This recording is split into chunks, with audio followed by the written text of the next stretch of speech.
Hello, I'm in a 2015 Dodge Journey, and today I'm going to show you to check your oil level. So with the hood open and the motor turned off, we'll find this dipstick here, and we'll pull this all the way out. And then I'd wipe it clean with a good rag or paper towel. And then we'll stick this all the way back in. And then pull this back out again. And if you can see where it's kind of bent there on the left, that's your full mark. So you do want the oil kind of right around in that little valley.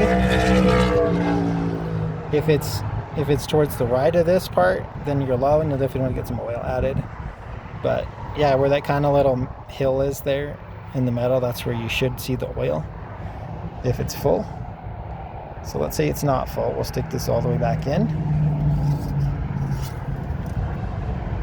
And then here we'll unscrew this cap. And then with the funnel or straight from your quart jug, just fill as needed. Try not to overfill as well, because that could cause issues. And double check you're using the proper type of oil, as well as ideally the same synthetic, conventional, and brand of oil you've been using. Screw this back in nice and tight when you're done. And then I would start the motor to run it for 5 seconds or so, turn it off just to get that new oil circulated. And then I'd repeat the process we did in the very beginning to check our oil level.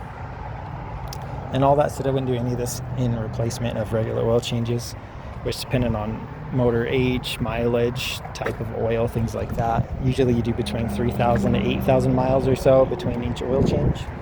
When you do those, you typically put the vehicle on a slight lift so you can get underneath of the oil pan, pull the oil plug to drain all the old oil out, replace any filters as needed, screw the oil plug back in nice and tight, and then I'd go back up top here and add all the oil recommended for your particular motor type for an oil change. Screw this back in nice and tight, and then I'd start the motor for like 5 seconds or so again to circulate that new oil, and then repeat the process once again we did in the very beginning to see if we're at that full mark. But I hope all this was helpful. Hope you have a wonderful day.